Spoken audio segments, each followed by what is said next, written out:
Hi, welcome to video 2. In this video, we'll be covering the basic tools, the user interface, and the two main methods of CAD design. Before we get started, I want to talk a little bit about the computer mouse and how we use it to control the view. Now, hopefully you have a mouse that has a left button, a right button, and a middle scroll wheel that also clicks. If you don't, I suggest you invest in one. They only cost about $10 on Amazon. So in the last video, we left off starting up the program as you see it here. Let's run through controlling the view with the mouse. First of all,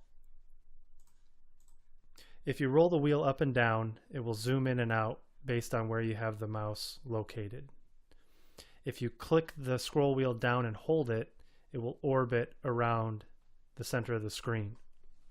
If you hold the shift button first and then click the scroll wheel button down, it will pan in all directions. Now, there's also buttons that will do the same thing, but I think you'll find out quickly that that becomes pretty tedious to have to click the button each time you want to do that. It's much faster to use the mouse. So give it a shot. If you don't mind it too much, then by all means, go ahead and use the buttons. Otherwise, go ahead and spend a little bit of money and get a mouse that will save you a lot of time. Let's talk about the environment here and what you see. So this middle screen here is going to be where we are doing all of our design. All of the creation is going to happen within this window here. Now, your screen probably doesn't look like mine does right now, and that's because I have a number of various toolbars active, and I think by default a lot of these are not active. To check that out, come up here to the View menu and then click Toolbars. You'll get a screen that pops up that looks just like this, and it lets you activate and deactivate the various toolbars. Now you won't have to have all of them activated, and that's because some of the commands are used twice in different toolbars. So I recommend that you go ahead and go through these and activate and deactivate and kind of see which ones make sense, and try to put them in a layout that's not too cluttered. They drag and drop, so you can move them around fairly easily. There's three main areas you can put them: along the left here, you can put them along the top here, and then also along the right side here. So for example, you can put them in, rearrange them. This one right here that you see is going to be the main focus of what we're doing now. So make sure you have this one active. The rest of them probably don't really need to worry about right now. The most important thing really is to not get overwhelmed. So just find a layout that's not too cluttered, and that's really the most important thing right now. So let's go ahead and talk a little bit about the tools that we're going to use and the functions that they perform. Before we do that, let's get rid of this 3D printer layout that's loaded here. To do that, just left click on it. You'll see it's selected in blue now, and just hit the delete key. So one of the most important tools that we'll use is the tape measure tool. As you might suspect, you use it to measure things between points, between lines. But another function that it performs is it will put down additional snap lines. And what I mean by that is, as you can see, when I get close to one of the major axes, the blue, the green, and the red, a red dot shows up, and that means that if I were to left click right now, it would snap to that axis. So let's go ahead and do that. As you can see now, it's trying to put down a new axis line, and the arrow is red, which means that we're traveling in the direction of the red axis. If we were to move it up, you'll see the arrow turn blue. That means we're going straight up and down along the blue axis. So let's say we want this to be at 12 inches. Well, it's kind of hard. If we were to left click, it would just place this at 10.703916. But I mean, that's not ideal. We want it to be more exact than that. So to get around it, all we would do is just type in the dimension that you want it to be at and hit enter. So let's say 12 inches, we just type in 12 and then enter. And you can see it'll place it exactly at 12 inches. So let's go ahead and do that again. Start at the red. Now you can see we're moving along the green axis here. And let's type in 12 and enter. So why that's important is because it allows us to snap to those lines as well. So for example, let's say we want to draw a rectangle. We click the rectangle tool here, and now to put it down, it's going to look for a specific starting point. Now we can just put it anywhere, but then really we have no idea of where it's going to be placed in the space here. We want it to be more constrained than that. So for example, what we could do here now is click on the origin, and it will start to draw.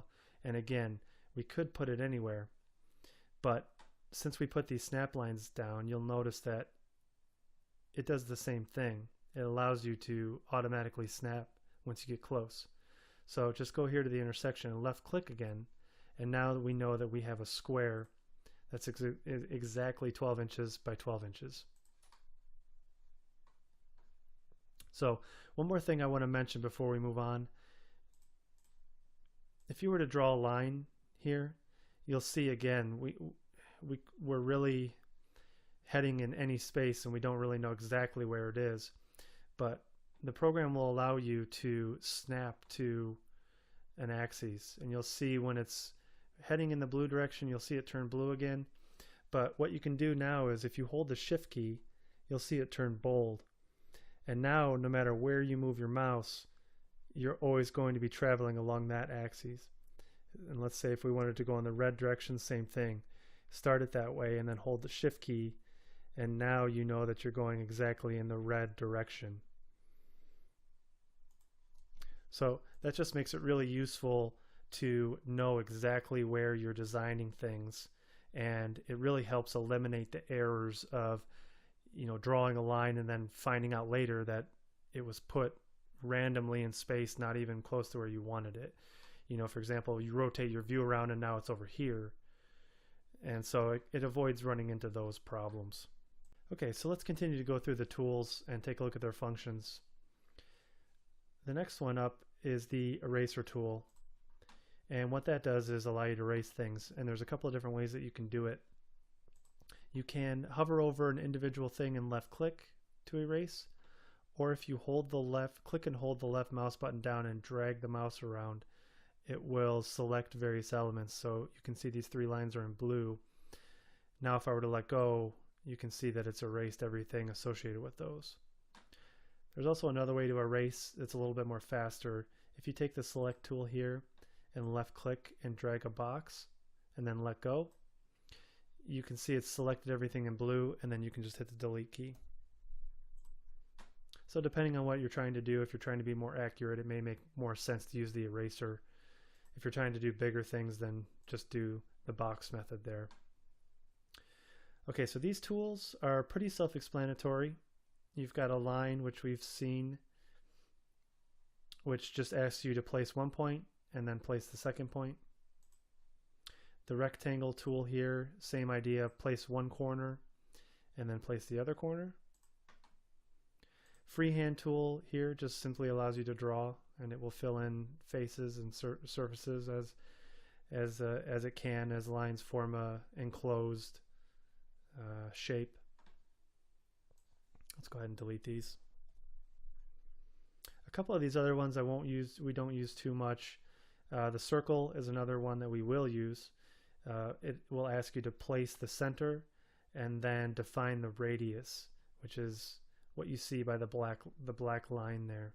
And again, to get an exact number, we can just enter what we want. So let's say 10 and enter, and there we go.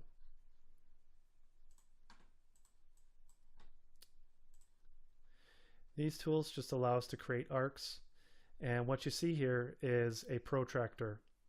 So a couple things to point out with the protractor.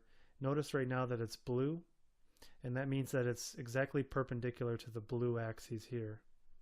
If we were to rotate the screen, now notice that it's changed, it's green, which means it's perpendicular to the green axis. And what it's trying to do is guess based on your camera angle what you're trying to accomplish here. So now notice we're red, meaning we're perpendicular to the red. So let's go ahead and put one down. So left click to start. Now it's going to ask you to define a starting orientation here. Let's just say the red axis. And now it's going to move around and draw an arc. So a couple different ways you can define, or you can left click a point, you can snap to a line and left click, or you can enter an angle here. Let's do 45, and there you go.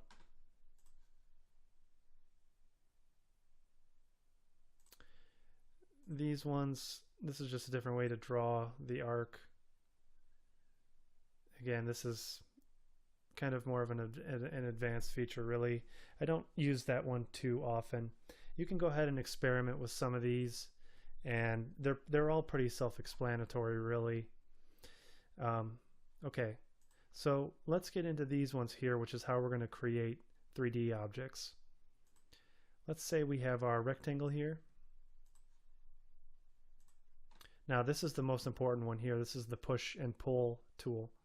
What this does is allows us to turn any surface into a 3D object. So you left click that, select your surface, and you can see it's starting to create a cube or a 3D shape. And the same rule applies here. To get an exact measurement, we can type in and then hit enter. So let's say we wanted 12 inches high. There we go. So likewise, we can also create cuts, or we can remove volume in the same manner. So let's say we wanted to draw another rectangle on top here, and now use the push-pull tool.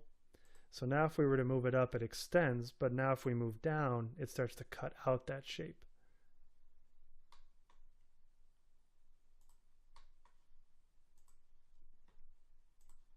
Let's say we wanted a circle now. So one thing to notice here, as lines intersect, they all become individual elements. So notice our surface up top here is now 2, and this circle is also divided. This becomes useful because now we can select this outer portion and simply hit delete, and it keeps the inner portion, which is really what I was going for.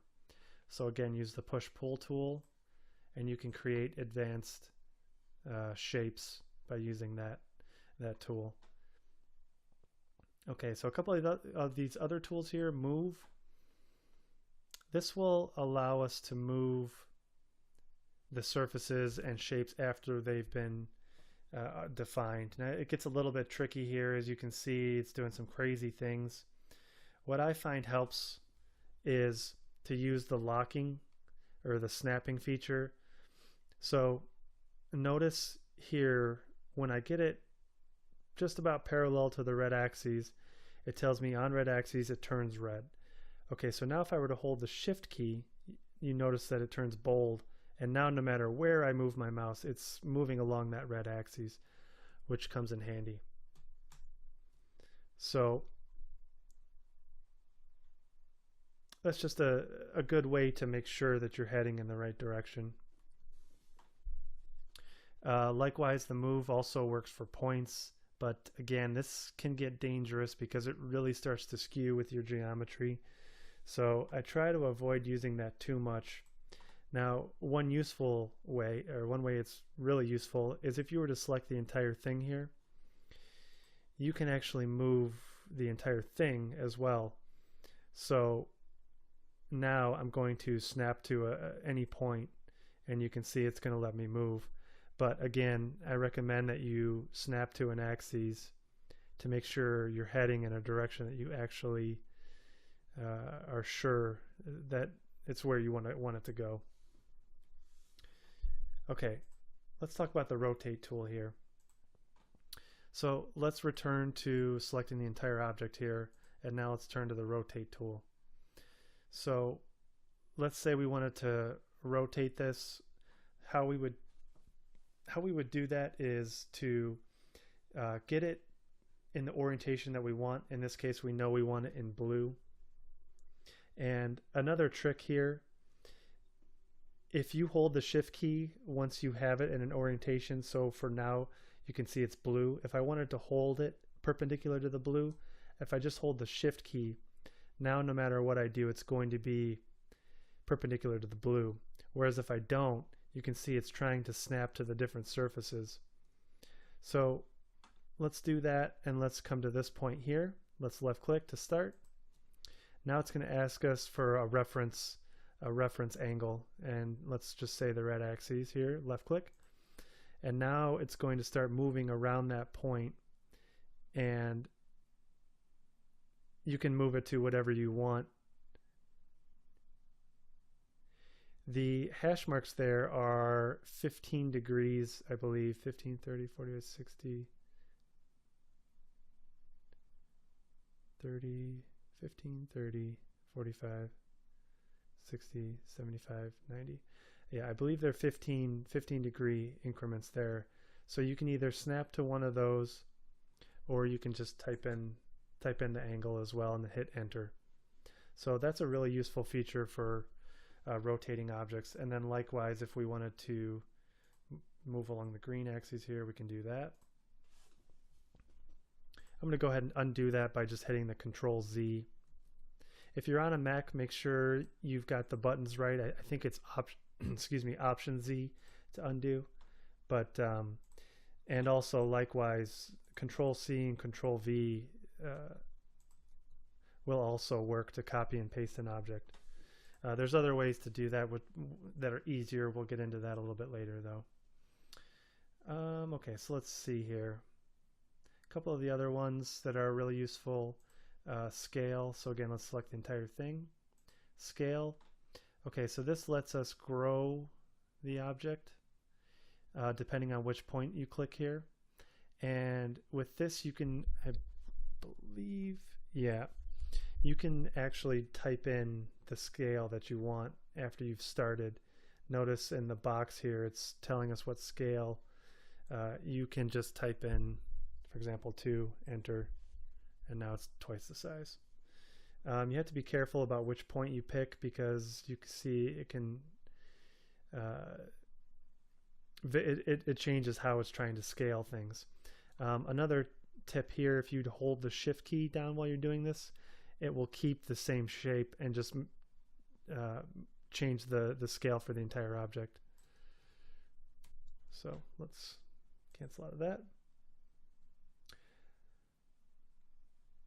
Okay, so that's all I really want to cover for now. Those are the basics of what we'll be using in this, but feel free to go ahead and experiment with the rest of these. They're really easy to use and self-explanatory, so you might want to take some time right now just to pause and go through all these and kind of just understand their basic meaning.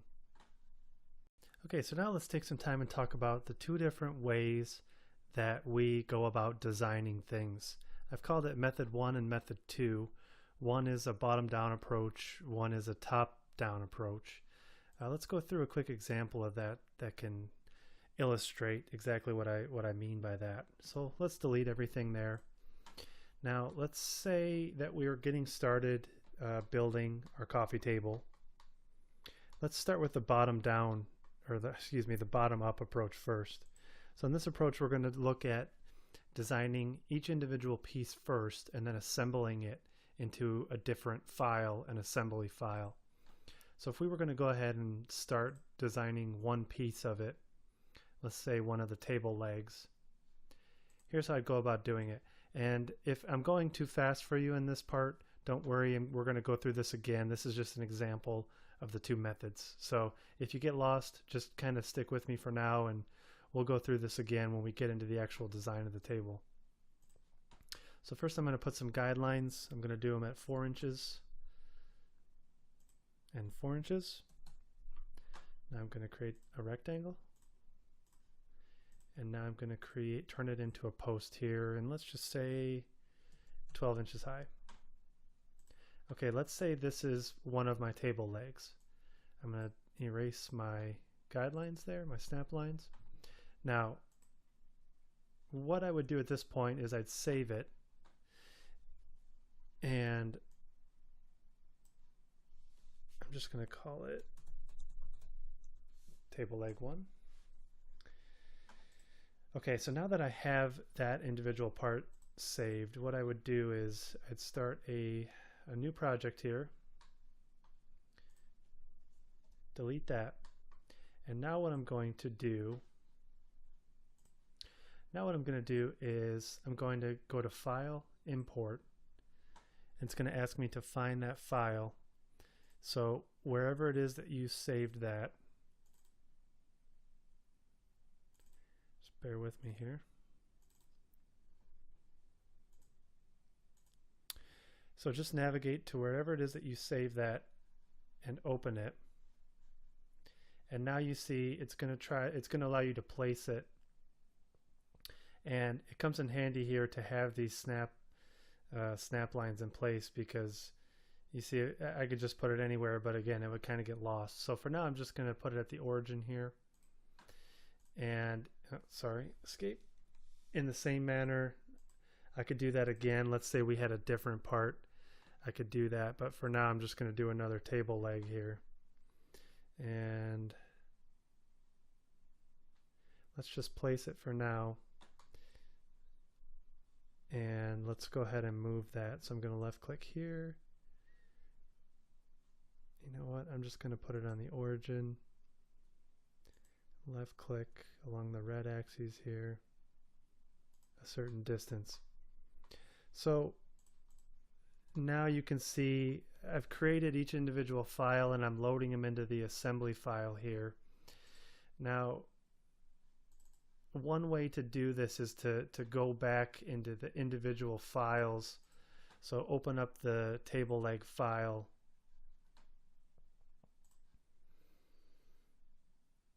and make the changes in this file. And then after that I'd have to go back into the assembly file and see how the changes impacted the assembly design. I usually don't use this method because it's a little more lengthy, and it can get confusing going back and forth. So let's take a look now at the top-down approach. So let's start a new file here. Okay, so now we're going to be thinking of this as an assembly. So what we can do is, let's get started here. Let's create our table leg.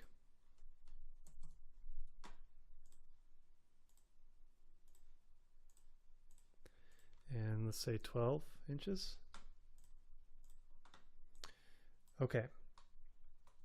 So at this point, what we're going to do is we're going to select everything that we want to make this part. We're going to right click and we're going to say Make Component. A box is going to show up. It's going to ask us to name it. It's important here that you choose a name that's as descriptive as possible so that you can tell exactly what that is just by looking at it. So for example, for this, what I'm going to do is do 4 by 4 by 12. So what that's telling me is that the profile is a 4 by 4 and that it's 12 inches long. And then you could even add another descriptor there. You could also fill in the description, but I'm not going to do that for now. So just hit create. Okay, now notice when you select it, it's not letting you select the individual surfaces or points or anything. It's treating it as a component.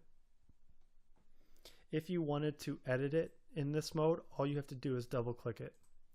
And then you can go in, change things, do whatever you want. And then when you're done, just click outside of it. Okay, let's go through another tip here really quickly. Once you have a component, if you want to create another one really quickly, let's create a snap line here at 12 inches. A quick way to copy is to use the Move tool after you've selected what it is that you want to copy. Choose your point as if you're going to move this, and then just hit the Control key. And you can see it's immediately made a new copy for me. And now I can snap it right there. So now I've got two of the same parts there. Okay, so the real advantage to doing it from this approach, from the top down, is now I can use these parts in here, these components, as reference for my new geometry. So let's say I wanted to create a little tabletop here. I can use the rectangle tool. Let's Let's go through that again. So left click here, and you notice it's letting me snap to the new geometry. So I can left click here and left click here, and now it's created a surface for me. I can go ahead and select it and come up, let's say 1 inch, type 1, enter. And now I've easily created a little top here. Now notice though that these are still components, but all this new geometry is not. So make sure you're keeping track of what's a component and what's not. Because for example, if I wanted to create something else over here, and I had forgotten that this is not a component, really everything can get confused, because now you've got geometry over here and you've got this over here. This is not yet a component. So just pay attention to that, and I think it'll make more sense as we go along through the example. But let's go ahead and undo that. Okay, so before we go further, let's say, you'll notice that sometimes it can be tricky to select things. In this case, it's still pretty easy. But if you had a lot of smaller components around, it can be difficult to select. So what I like to do is I like to hide the existing components. How you do that is you left click to select and then right click, and then simply select hide. And all that does is briefly just get rid of them so that you can select exactly what you want, and then right click, make component. And this one you can do in the same fashion. For now I'm just going to call it tabletop, and enter, and now it's a component again. So now if we were to do edit, unhide, unhide all, now you can bring those back. So in this sense, we've created 3 individual parts here, and it's also allowed us to use the existing components as reference for our new parts. So it's really a streamlined, fast way to do this, to do design. So one thing to note here, if I were to save this file,